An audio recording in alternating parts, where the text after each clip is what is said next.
Hi, everyone. I'm Shannon Bernick. I'm an accessibility specialist with the Office of Accessibility Services here at FSU.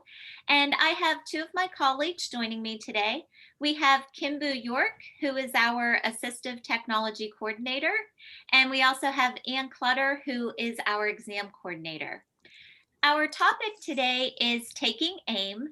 We want to offer you the opportunity to review how to use the AIM portal in order to access all of your accommodation needs. So to do that today, we're just going to get started. I'm going to do a brief overview of the process so that you have an idea of what it looks like from start to finish. And then Kimbu and Ann are going to walk you through some of the more specific steps in that process. So I'm going to go ahead and share my screen with you now. And again, as I said, I'm Shannon Bernick, an accessibility specialist. We have Kimbu York, our assistive technology coordinator, and Ann Clutter, our exam coordinator, with us here today. So our topics will include an overview of the college process, which I will take you through. Kimbu will take you more specifically through the application process and also some important student links that you'll use regularly in the AIM portal. And then, of course, Ann will take you through the scheduling tests process, from scheduling them in the AIM portal to what to expect when you show up at our center for taking them. So this looks like a lot from start to finish, but we've actually streamlined the process pretty well. So you're going to start by completing the online application. And you can see here that I've created a link directly to that so that when this is posted, you'll be able to follow that link. And if you're a brand new student who hasn't started the process at all yet, you'll just scroll down to about partway through this homepage we have, and you'll click the Apply for Services link. Sometimes because I've clicked on this so many times, it is a little goofy, but you'll just see that you'll sign in here with your FSU ID and your FSU password. And then later, when Kimbu takes over, she's going to walk you through that process and show you exactly what our application looks like, which is a pretty straightforward application, maybe 10 to 20 questions on there for you to answer. So I'm going to go ahead and close that. As part of submitting that online application, the most important piece is submitting documentation. And again, I've created a link here to our webpage that describes in detail what we need to see within the documentation. I did want to highlight two things here. Number one, it does need to be dated within 5 years. If the evaluation is older than 5 years, we can approve you temporarily for accommodations, but we will ask that you have a more recent evaluation done. And of course, we do need to see a formal diagnosis on that documentation. I know sometimes this can be a little bit uncomfortable because it's very intimate and very personal information. So I do want to assure you that our office maintains confidentiality at all times. We will not share your information with anyone outside of our office, including your professors. And of course, we do not require you to share it with anyone outside of our office, including your professors as well. Again, you can click on this link, which will take you to our documentation guidelines and will outline for you exactly what we need to see as part of your documentation. If you scroll down to the very bottom of this page, you'll see support for accommodations forms. And this is very important to know if you've lost track of your paperwork from your original evaluation, or perhaps you don't have a copy of your 504 plan or IEP. You can just come right here to this website and you can download any of these forms. They have about 7 to 8 questions, and you can take that to your current provider who can complete it for us. And then there's a variety of ways for you to return it to our office. You can bring it in person, you can have your provider fax it directly to us, you can email it to our main line, or of course, if you're already working with an accessibility specialist, you can email it directly to him or her, and you can also upload it in the AIM portal. So lots of ways to get it back to us. And again, if you don't have that information up front, um, we of course will save your application until you're able to get it to us. Once we have your application and documentation completed, it'll be time for you to schedule an intake appointment with an accessibility specialist, and we will send you an email letting you know that we have both of those items on file and that it's time for your intake. You can call our main line, which is 850-644-9566, in order to schedule that intake appointment. And these intake appointments generally take about 20 to 30 minutes. And during that time, we're just going to talk about how your diagnosis impacts you in the classroom. If you have a history of accommodations, we may talk to you about what was helpful for you in the past. If your doctor or provider has made specific recommendations for accommodations, we'll talk to you about those. But mostly, we want to hear about your experience and what has been successful for you or unsuccessful in the past so that we can be sure that we're meeting your needs. If you were in the meeting last week, um, you know that sometimes accommodations look very different at the college level. Some of them are similar, such as extended time on tests, but some of them are very different. And that's because we are no longer governed by the Individuals with Disabilities Education Act at the college level. So you might see some differences, but we can talk about those things during the intake appointment. Once you've been approved in that intake appointment, there is another step, which is very important to remember, where you request your accommodations in the AIM portal. And this is something that Kimbu is going to walk you through, is making those accommodations requests. This is so important because they do have to be done at the start of each semester. Technically, you can do them at any point during the semester, but we always recommend doing them right up front so that they're in place and they're ready to go when you need them. After you make those requests, we highly recommend that you speak with your professors about the implementation of those accommodations. Each professor does things slightly differently, so it's important to understand what their process is and how that will look for you from class to class. And of course, during this conversation, disclosure of your diagnosis to your professors is not required. We do consider that confidential information and we will not share it. You are welcome to share it with your professors if that's something you would like to do, but you're certainly not required to. And then you will also use the AIM portal to schedule tests or to access class notes if those are part of your accommodations that you've been approved for. Also, if you're someone who is approved to use assistive technologies, such as the Smart Pen, you would need to coordinate with Kimbu in order to check those out. They work like library checkouts. You check them out at the beginning of the semester, you use them, then you return them to us at the end of the semester for maintenance and inventory. And of course, if you'd like to use them the next semester, you can just come back and check those out, just like you would a library book.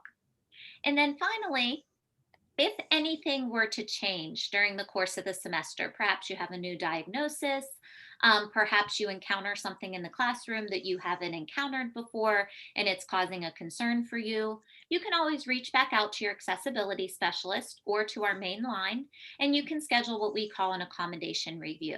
So at that time, we can talk about what's happening and we can see if there's any other accommodations that we can offer you that might be helpful. Okay, so this is just a broad overview of our process.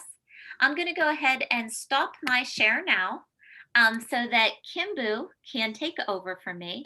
And she's going to go ahead and start with the application process.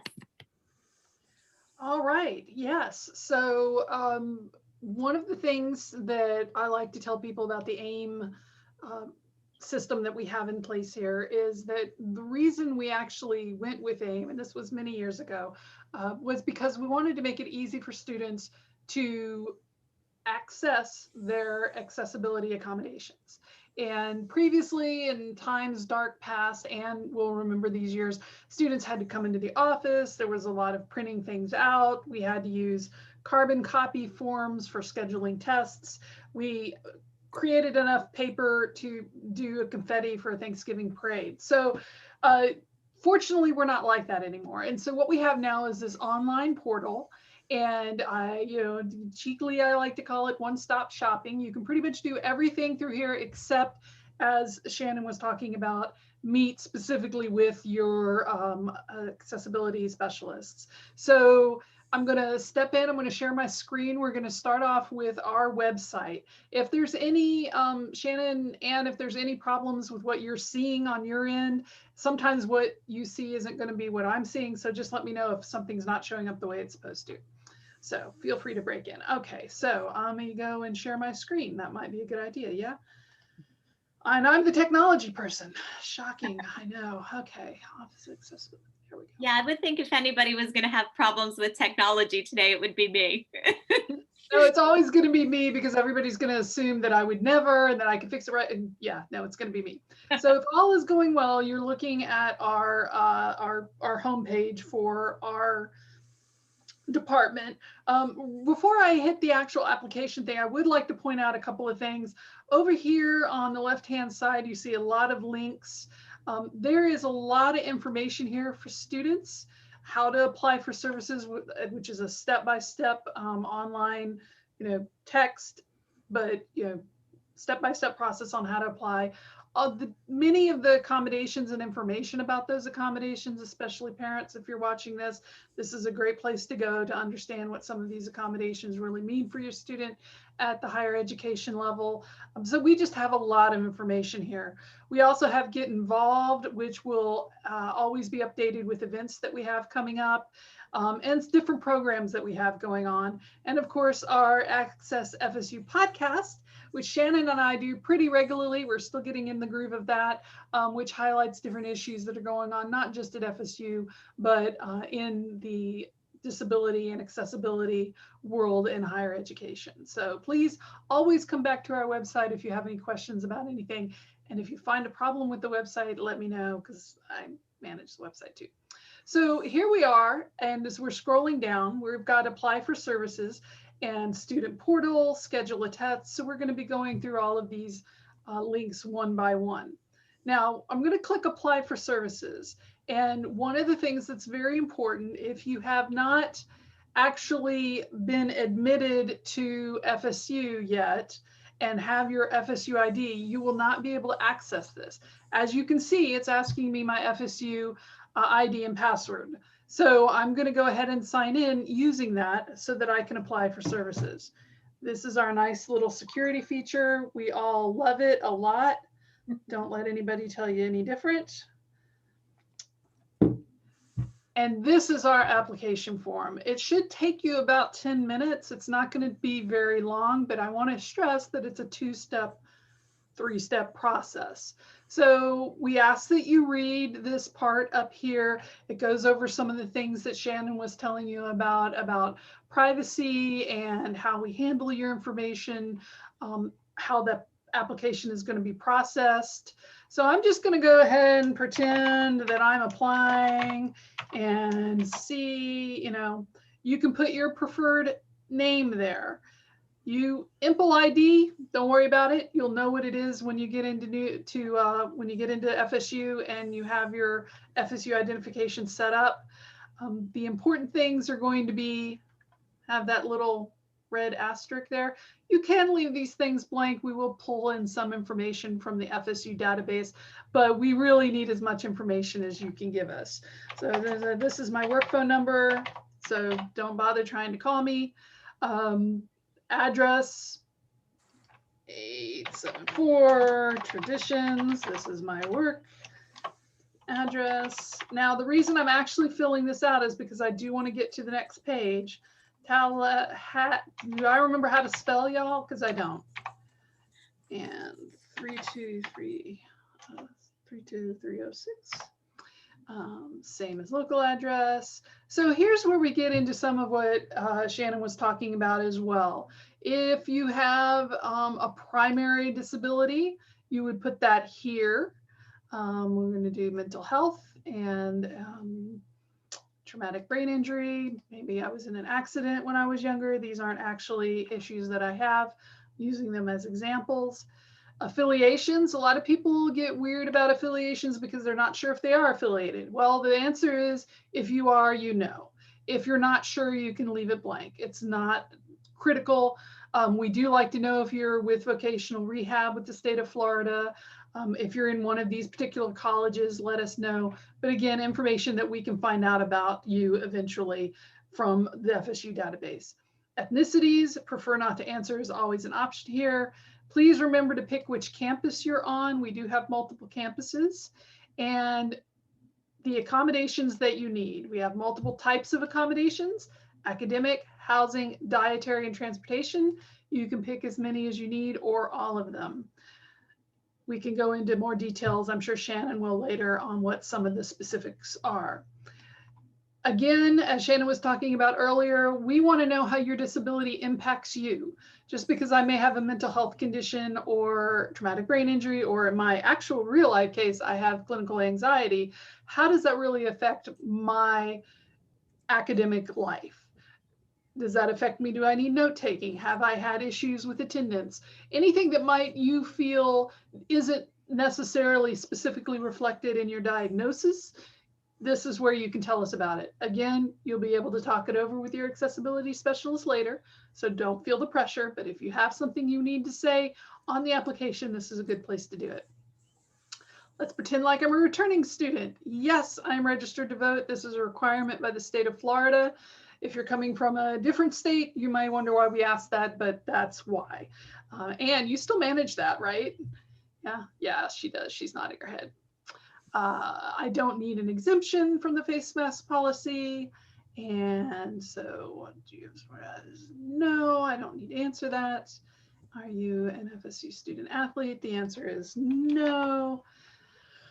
Medical records, any other kind of records. Again, Shannon was going over with us earlier.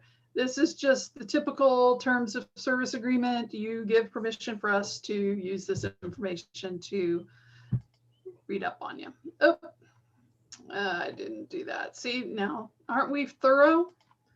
Hello, I am Kim. And what else did it tell me I didn't do right? That is my email address, not my phone. kimbu.york@fsu.edu. Now you know who I am. You can email me. And main campus, Tallahassee.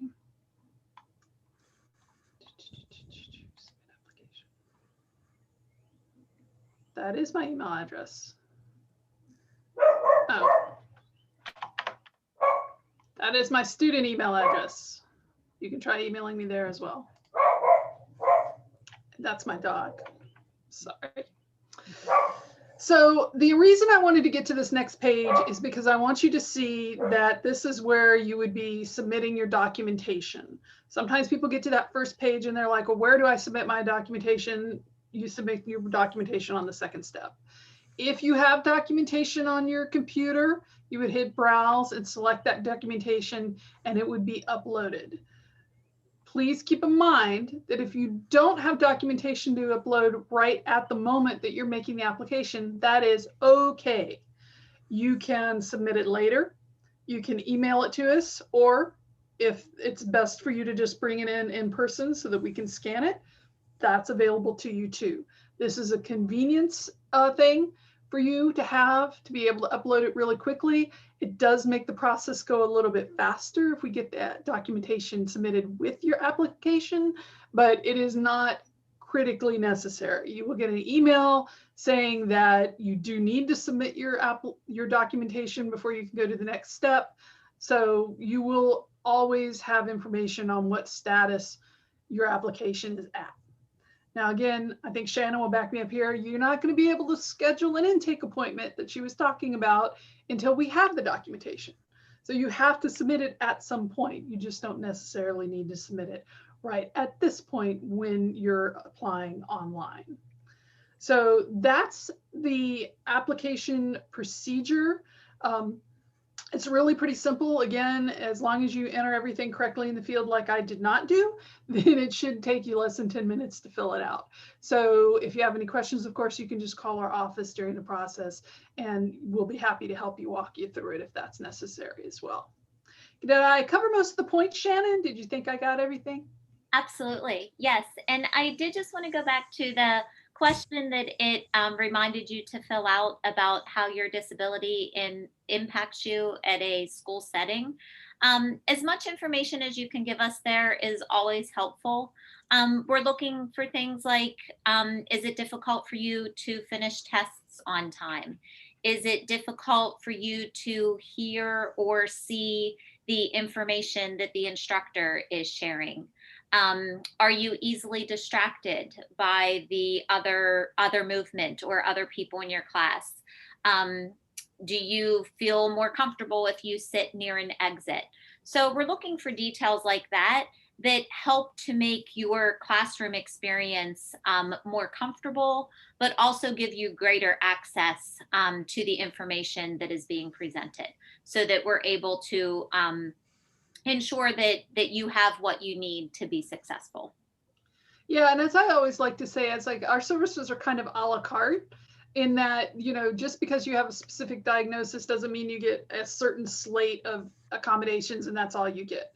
It is determined by Shannon and the other accessibility specialists on a case by case basis based on your documentation and based on your experiences.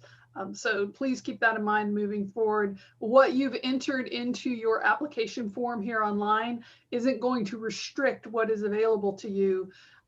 If you forgot to give a specific application or you forgot documentation or you forgot to mention something, that's not going to be a hurdle you have to get over. That's something you can easily bring up with your accessibility specialist during your intake as well. So we try to make sure that we can cover all, everything that might come up, but don't feel like because you didn't put it in the application, you can't mention it. That's definitely not the case. Right. And then the other piece I will add, that in terms of documentation, sometimes we will see students who are in the process of being evaluated and may not have a formal diagnosis yet. In that case, if we just have a letter from your provider saying that you're undergoing an evaluation and giving us an idea of when that evaluation will be complete, we can provide temporary accommodations throughout that process. And then, of course, once we have the formal results of the evaluation, we would go back and review those, make sure they're appropriate, and then, of course, we could convert them to permanent at that time. So that's the application process. Once you get done, you can just log out. That will log you out of your FSU account on that browser. A security feature you're going to get really used to, new students doing that. So that is that. I'm now going to move over to our student profile. You're looking at the back end right now. This is our testing student, Steve Rogers. Some of you who are Marvel fans might recognize the name, but I'm going to use my admin level permissions to log in as the student. Because what I want you to know is when you log in as a student, what are you going to see? So right now I'm going to go back over here to our student portal. If you click that button, again, you will go through what we call the CAS, the CAS Central Authorization System. You will have to use your FSU ID to log in. And what you will end up at is a screen like this. Everybody seeing Steve Rogers login just fine? No? I'm still seeing the FSU OAS page. Okay. Now are you seeing that? That worked out really well. Okay, let me try this again.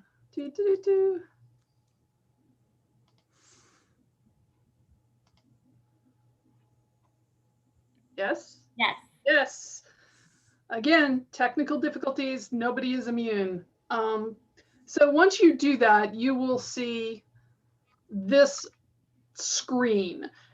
You won't see exactly the screen. Again, as I was saying, I like to say that our services are a la carte. What you're going to see here is going to be dependent on what part of the semester you're in, what accommodations you have. So when you log in, what you see is going to be really dependent on a lot of different variables. At the start of term, now we've already unofficially enrolled Steve in some classes. So you're not seeing what you would see when you log in at the start of term. You'll be asked to fill out a couple of electronic forms, such as your student agreement, things that your accessibility specialists are going to go over with you in detail during your intake appointment. So I don't want to dwell too much on that, but I just want to stress and make you aware of what you see isn't always going to be the same thing every time you log in, although generally it will look like this. Generally, you will have the My Dashboard up here in the corner. You're going to have the Home box, and you're going to have the My Accommodations box. Once you've requested your accommodations for the semester, you'll see the option to print your faculty notification letter for a specific class if you want to do that. If you scroll down, you'll actually see the specific accommodations for each class listed on this page. So I just want to share that if you're not sure you remembered to request a specific accommodation for a class, like say you have alternative text, but you forgot to click the button when you requested that accommodation for that class, it'll show up here. So you can always log in and double check that your accommodations are listed on the email that was sent to your instructor. We do have notifications of when it was requested, when it was emailed to your instructor, just a lot of different information here, and most you don't care about, but be aware that it's there. If you need to access it, it's available to you. More important is this navigation menus on the left-hand side. So these dashboard profile, we could go into a little bit of those into more, but I don't really think they're as crucial as the accommodations. So the release information consent, again, something you're going to go over with your accessibility specialists. If you want, say, your parents to be able to talk to your accessibility specialist, you would have to do a release form, and that is where you would do it. My eligibility, this is one that's really important, and I want to stress for you, if you're not sure what your accommodations are, you've taken spring off, you've taken summer off, you've taken a time off, you just don't remember, your intake was 2 years ago, you're now a junior, what's your accommodations? You can come to My Eligibility and see what your accommodations are. You can see Steve's got the whole lot of them. So whatever accommodations you have qualified for will be listed here. If they are not listed here, they're not an accommodation, and it might be time to talk to your accessibility specialist about something in specific that you might need. So alternative testing, Anne's going to go over that in a few minutes. Alternative formats, if you have alternative formats through my office, which basically means being able to get books or class materials in an alternative format other than a hard copy printed version, or say an accessible version of a PowerPoint presentation, because PowerPoint presentations don't work well with screen readers or text-to-speech readers. If you know what I'm talking about, then you probably are going to be qualified for this accommodation. Coming over to alternative formats, once it loads, you'll be able to see what books, what classes. No books are being processed for summer of 2020 for Steve. He's a lucky guy. If you had books that you could request through my office, they would be listed here. You are, of course, emailed instructions from our office on how to do those requests. I don't want to get into the weeds on how that works. I just want you to be aware that this is where you would go to do that. Really simple, really easy. Log into AIM, schedule your test, request alternative formats, note-taking services. Natalie Jones is our note-taking services supervisor.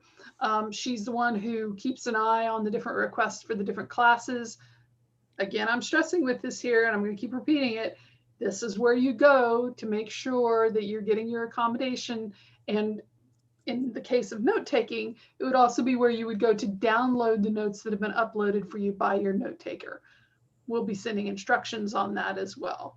Here you could go to your e-form agreements. Any agreement that we've had you sign at the start of the semester or at any time during the semester would be listed here.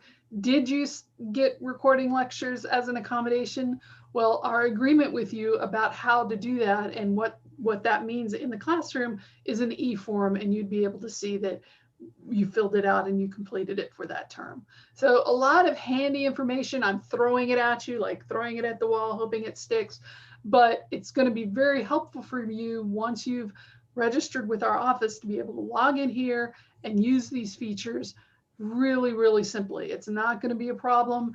If you log in and you see something wrong, then you're going to have some trouble getting the accommodations that you need in that classroom. Contact us immediately and let us know. This is where you're going to check that first, because we're not going to know how to help you unless we know what's wrong. So once you log in and do this, you can check. That's pretty much, I think I've covered most bases that I'm concerned with as far as students using AIM, short of the alternative testing module, which Anne is going to be going into. But again, want to stress, it's right here, people. Log in, click the button. That's how you're going to be scheduling tests if you have testing accommodations. Did I hit everything again? What did I miss?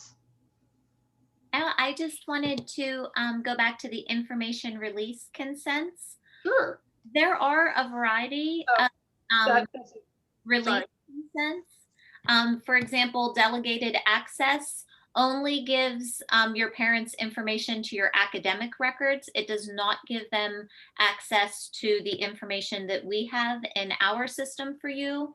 So just know that if you want them to have access to your accommodations specifically, then you would have to fill out the form, the e-agreement through our through the AIM portal. Because there are a variety of consent forms that you can sign to give your parents access. Otherwise, unless this is signed, we will not share specific information about your accommodations with your parents, because even if you are not 18 years old, once you enroll in a post-secondary institution, your educational rights become yours and no longer parental rights, and that's under FERPA. So we do operate under FERPA, and if you would like us to share specific information about your accommodations with your parents, we will need your written consent to do that.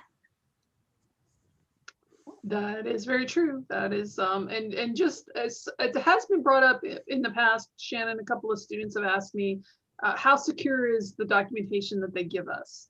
And since these days we aren't keeping things paper-based in a locked box in a locked room, people get concerned that maybe it can be easily found. Everything that we save into this database is basically in a lockbox. There are different levels of permissions, and only people who work for our office and have those permissions will be able to see that documentation. So we really want to stress that your privacy is a very high priority for us, not just legally, but ethically. We want to make sure that you feel comfortable coming to us and talking about us with any issues that you have. Any documentation you provide for us is in the equivalent of a digital lockbox. It's not going to get out. It's not going to be shared or accidentally found or anything like that by any other department on campus. And I think that's it for me. I'm going to stop sharing my screen unless you guys want me to go over anything. No, okay, I'm getting some head shakes there. So that was fantastic. I get to stop talking and finish drinking my coffee. Great. So then we will move on to our exam coordinator, Ann Clutter, who is going to talk to us about the process of scheduling tests at the OAS Testing Center, and of course, what you can expect on the day that you arrive to take your tests. Hi, everybody. My name is Ann Clutter, and I've been with the Office of Accessibility Services for 14 years now. So I've seen testing in a variety of different ways, shapes, and forms, and it's constantly evolving, and my job is never the same from day one to day two. So I'm going to do much like Shannon and share a Word document with just an overview, and then I will go into the actual AIM portal and just show you some examples.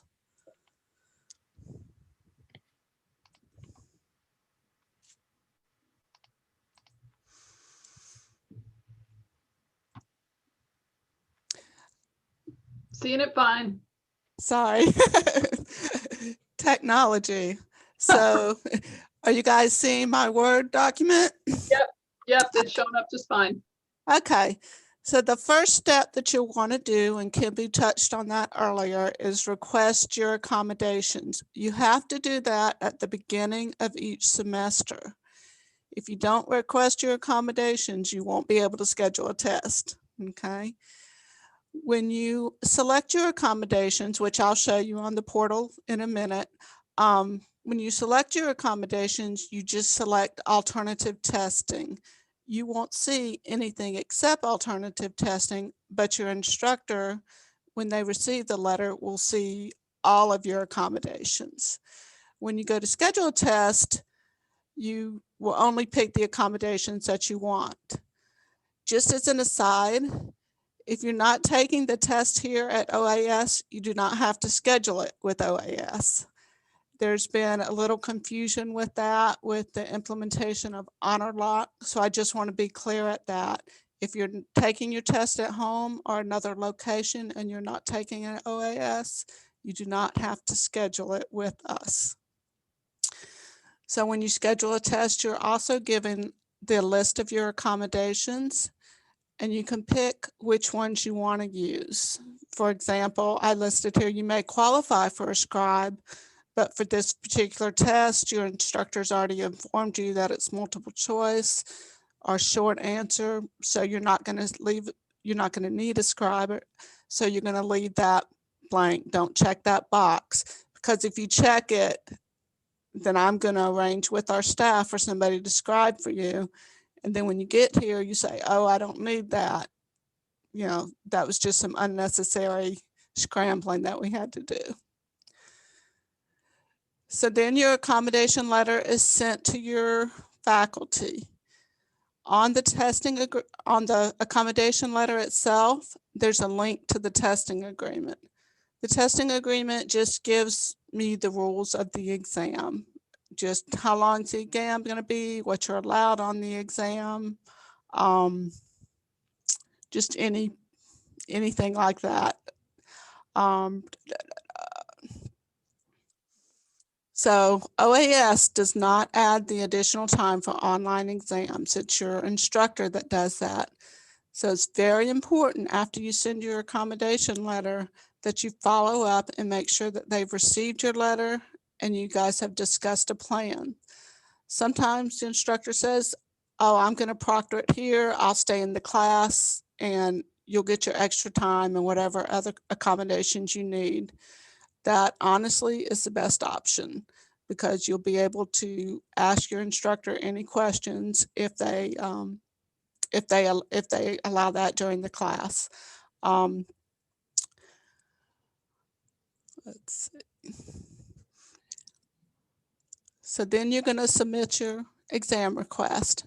So if you and your instructor agree that you're going to be testing at OAS, you're going to need to make your request through the student portal at least a week in advance. Requests received after 5 will be considered the next day request. For final exams, they're due 2 weeks in advance. You can submit all of your requests at the beginning of the semester if you know the dates. It's very simple to modify the dates, and I'll show you that when we go into the student portal. About the testing agreement, you can make a request even if the testing agreement has not been completed by the instructor if the request is not late. So your instructor hasn't done the agreement, but you know he's got the letter, you've talked to him about it, he or she just hasn't gotten around to it. You can still make that request. And when that request comes through, it'll flag it for me on my end, the back end, and I will reach out to your instructor to get the rules of the exam. So when you sit down. And can I jump in for a second? I would like to stress that what basically the underlying point that Ann is making here is, if you're not taking your exam at the OAS, you don't need a scheduler. But if you are, go ahead and schedule it. Just schedule it if you plan on taking it at the OAS. The testing agreement with the instructor, whether the correct time will be set, these are all things that can be handled as the process goes along, but we would want that time reserved for you already set in our system rather than coming in late because you weren't sure something was ready or you weren't sure about the time or things like that. Exactly. When you submit the request, whether the agreement is in place or not, it's a placeholder. Yeah. Okay. And placeholders are important because we have 30 seats and you want to keep your place. 30 seats, but thousands of students. So then I'm going to manage your request. So if your exams are scheduled a week in advance, your instructor's done your testing agreement, and your exam is scheduled at the class time, you're automatically approved. There's nothing that's been done. You'll get notification immediately. All other requests I have to look at on a case-by-case basis. 96% of the time I'm going to approve. 3% of the time I'll ask you to reschedule. And when I ask you to reschedule, it's typically due to the fact that you've scheduled a time different than what the instructor said was allowed, or you have an accommodation such as a reader or scribe or individual room that I don't have available. Deny, very, very rarely we deny an exam request. Typically, it is a same-day request that I have no information or exam for. And then I would explain to you the reason why. So then the instructor delivers the exam. Then you come in, you have to have your FSU ID when you come in to take an exam with us. You're assigned a seat. I give you the exam and the instructions. You complete the exam and we check out. Very simple. Any questions about any of that? I would like to point out that we do on our YouTube channel have a walkthrough of our offices where if you're interested, we do include shots of our testing center. So if you're wondering what a seat looks like in our testing center, go check out that video on our YouTube channel. It'll give you a good idea of what's available. Okay. I am going to switch over to the student portal to show you some of these things on the portal.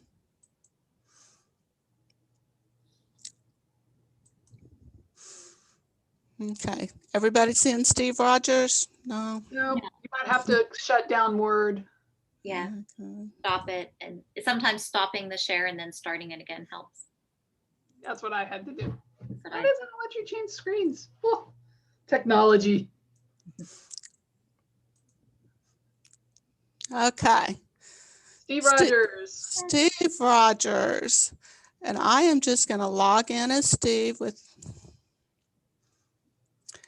this. When Kimby was talking earlier about the forms that you have to sign, you'll get this little pop-up box. So just a FYI.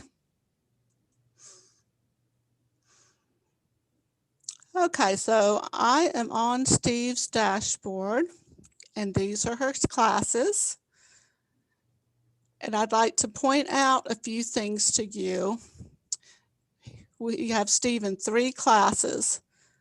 See, this class, he requested alternative testing. This class, he requested alternative testing. And this class, he did not. So if you're in the system and you go to schedule your test and you're like, it's not letting you schedule your test, that'll be one of the first things you want to check. Did I request alternative testing for this class? So Yeah. now, Jump in there for a minute. Sometimes we'll have students talk to us about not requesting accommodations. For example, with testing, if they have a class that's very project or presentation or paper based, they might not feel like they need it. And that's completely understandable. It is their right to self-determine which accommodations they use and when they use them.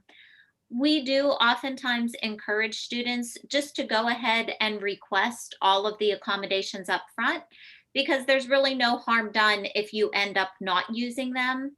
However, if you need them and you haven't requested them, they cannot be applied retroactively. They can only be applied from the date you request them forward. So it's a good idea, even if you don't anticipate using them up front, that you go ahead and request them anyway, so that if something does come up where you need them, they are in place for you. That is an excellent point. Yes. Okay, so I'm Steve and I have my syllabus in front of me.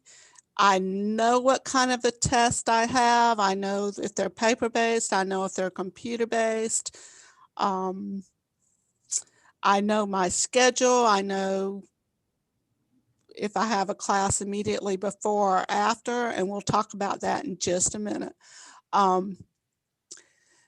So I'm going to go to alternative testing. And Steve has 3 classes. See the 3, one has no alternative testing contract. One has ready to go, ready to schedule. And the third one, remember, Steve did not select alternative testing, so it's not going to show. So we're going to go with the no alternative testing contract just to show what that looks like. So we're going to go to schedule an exam. And we are going to make the request a week out. So this is a test. We are on the main campus and we were looking at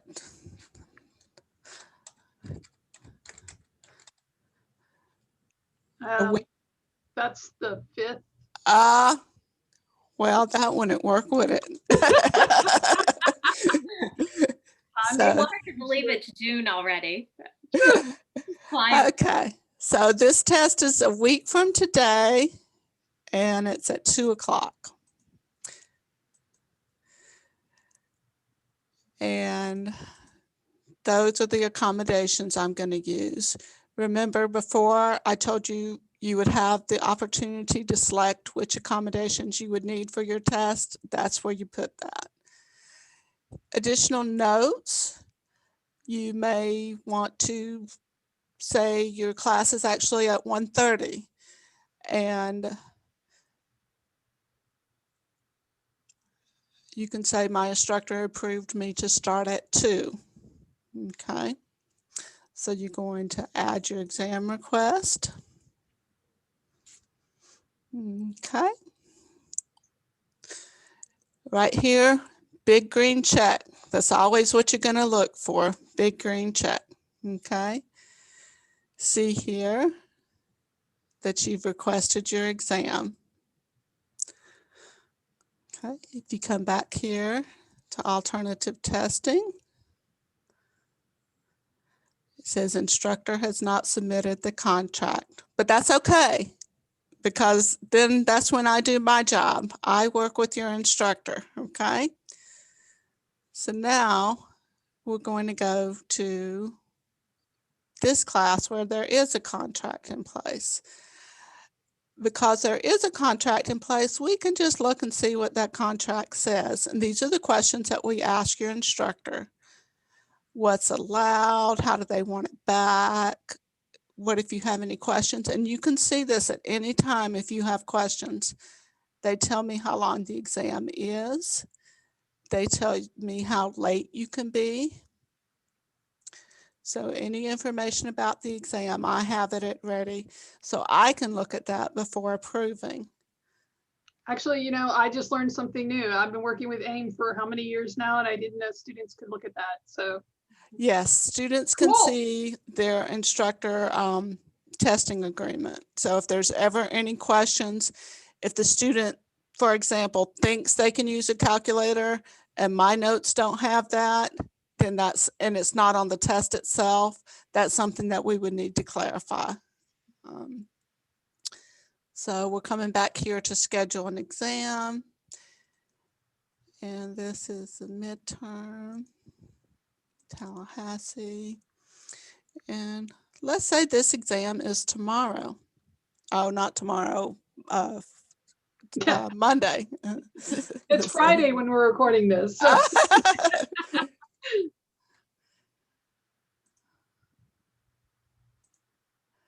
And I need the weekend, so don't want to extend it, the work week. Okay, so I am adding that exam request up. You must, oh, did I do it again? I am You so did. sorry. See, up at the top, if there's an error, it's always going to tell you what that error is. So you want to look for that big green check. Okay. Okay, so this exam is a late request.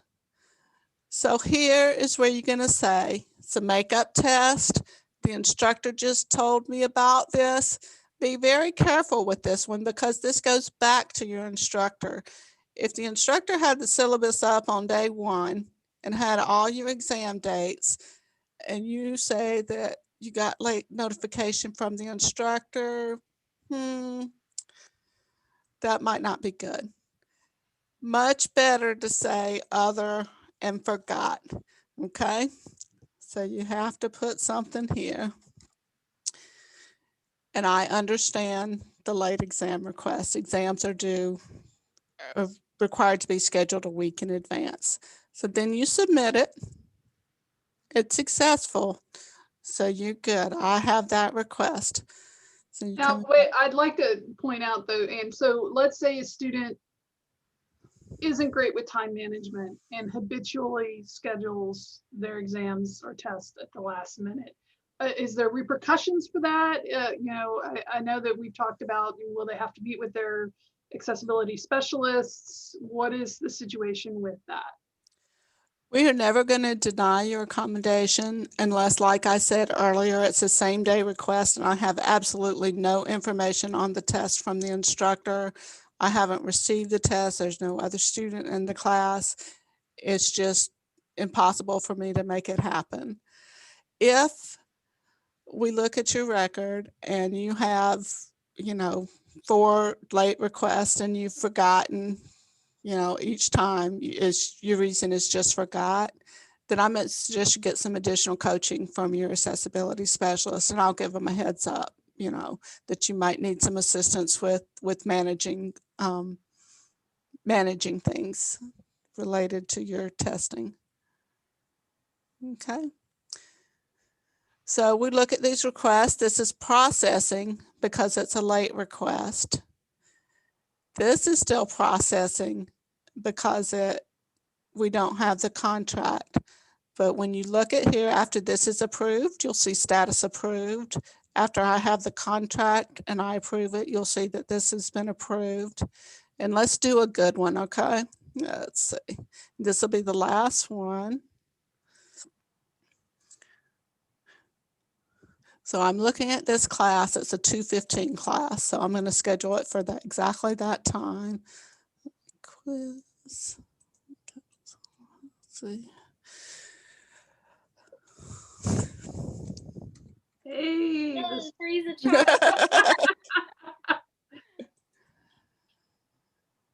I think it's actually great that you made those mistakes because so often students do the same thing and don't understand why it isn't processing. So always check that date. Students learn from Yeah. others. Your yellow boxes are great. They tell you. Let's see.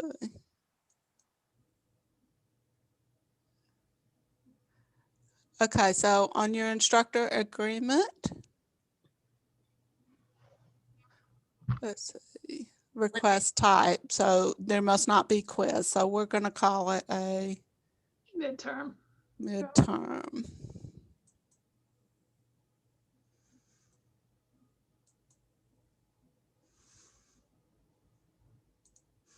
Is it because the class is only on Wednesdays and Fridays?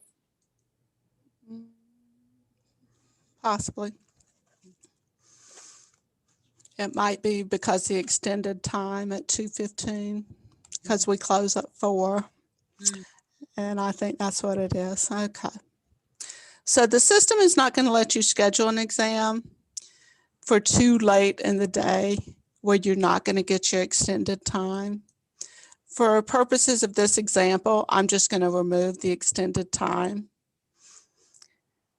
But if you run into that issue, you need to contact us. It's usually just a matter of moving up your time, and I will communicate with your instructor why we need to do that.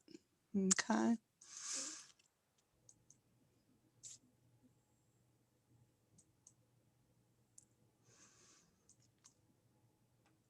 Still doesn't like the request type.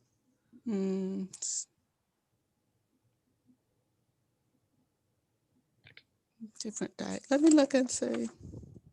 The 12th is Saturday. That's what it is. Okay. Let's try this again.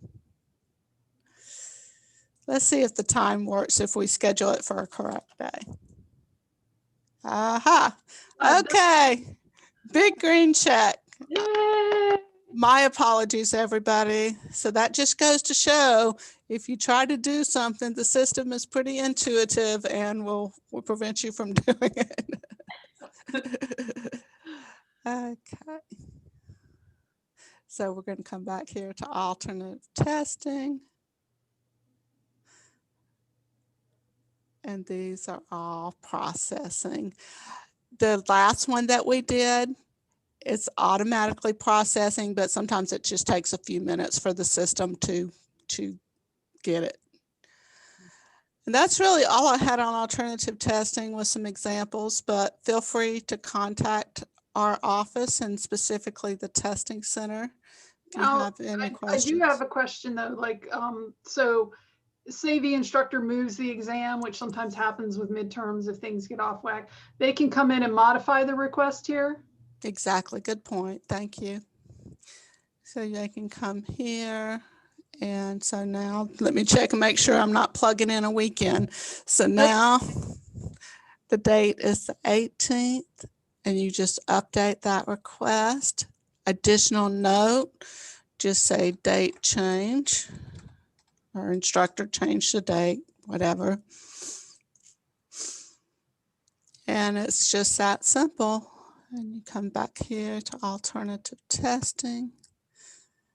And you see that your request has been modified to the 18th. If you decide you're going to take the exam in class with the instructor, or if it's an online exam that you're using HonorLock for, you can just cancel your request. Just confirm that. I do want to show you, I'm going to come back in as Steve. Just one more quick thing.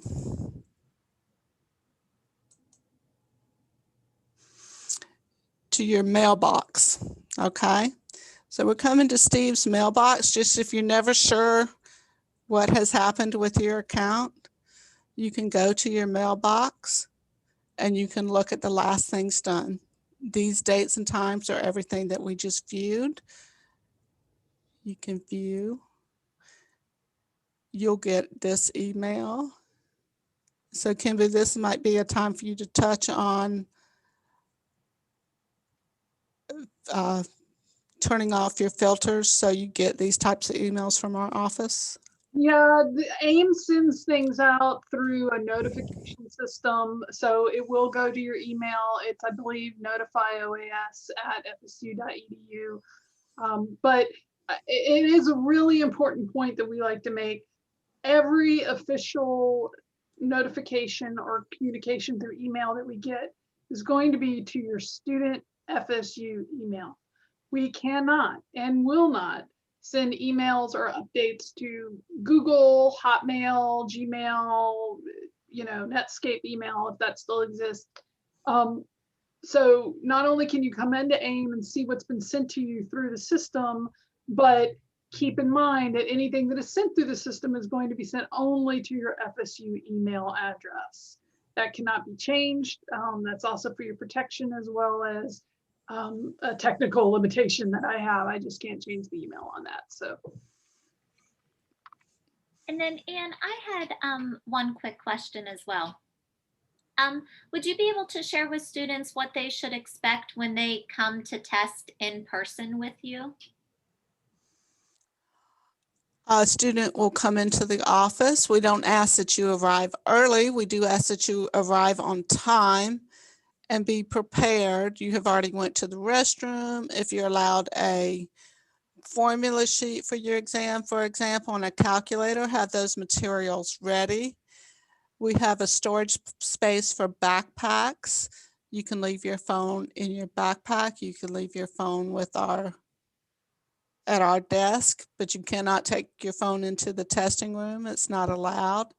So I will check the testing agreement I have from your instructor and just confirm your ID, confirm what materials you're allowed, talk to you about how long you have for the test, ask you if you have any questions about the test, not the answers, of course, but any questions with the administering of the test, and assign you a seat.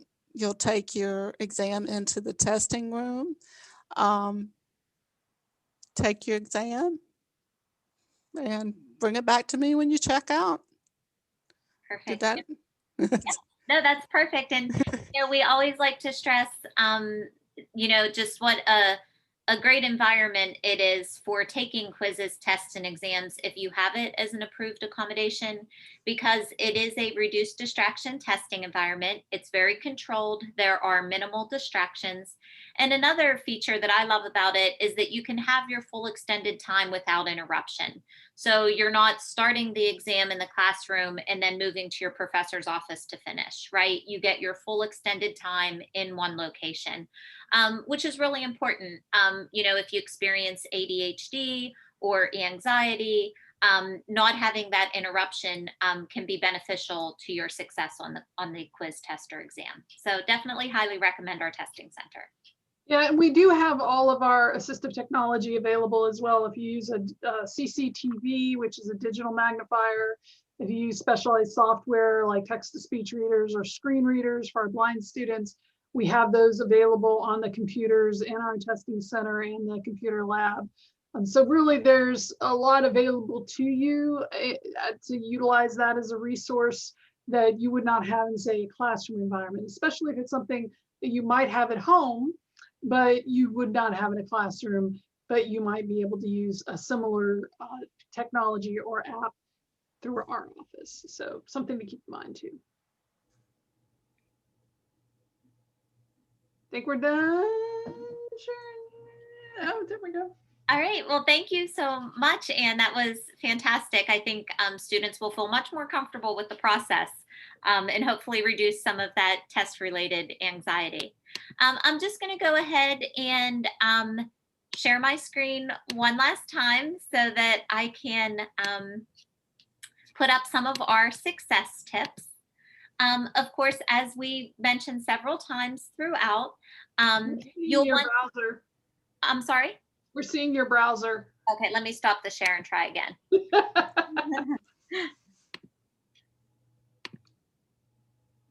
Is it better? There we go. Success tips. Yay. So we definitely, the sooner you submit your application and documentation, the sooner you can schedule that intake appointment, have those accommodations approved, and start using them. And as I had mentioned earlier, we always suggest that you make your accommodation requests at the start of each semester and just go ahead and request all of them. It's always your right to self-determine. And technically, you can make those requests at any point throughout the semester. But again, keep in mind that they cannot be used retroactively. So you can only use them from the date you request them forward. No harm done if you request them and don't use them. That's perfectly fine. But if you don't request them and you want to use them, you can't apply them retroactively. So we always recommend just go ahead, do it at the start of the semester. They're in place if you need them. Of course, you want to communicate early with your professors about your accommodations. You could see a perfect example when Anne was going through the test agreement that your professor signs. Each person does things slightly differently. One professor might allow you to be 15 minutes late, another professor might not. So it's so important that you understand what your professor's policies are so that you can ensure you're doing as you're being as successful as possible with your accommodations. Of course, we want to make sure you schedule those quizzes, tests, and exams at the start of the semester. Always our recommendation. You can go back and change them or modify them if you need to. But of course, we ask that it's no later than 1 week prior to the testing date. We do serve over 7,200 students, and our testing center has 30 seats. So the sooner you can request those, the greater chances that we can ensure we have that seat reserved for you. And then, of course, if there's ever a problem with your accommodations in any area, housing, dietary, transportation, academics, testing, reach out to us as soon as possible. We certainly don't want the problem to grow and seem insurmountable. You know, if we can kind of nip it in the bud, that's usually the best time for us to be able to help you. And then, of course, we have our contact information. As you saw throughout the presentation, we visit our website multiple times, which is your one-stop shop for all of your accommodation needs. Our general office email address is oas@fsu.edu. And then, of course, our phone is 850-644-9566. And if you would like to reach out to me in particular, my email is sburnick@fsu.edu. And Ann and Kimbu's email can also be found on our website. Okay. All right, so we really appreciate you joining us today. We hope that this was helpful, and please feel free to reach out to our office with any questions that you might have throughout the application and accommodation process.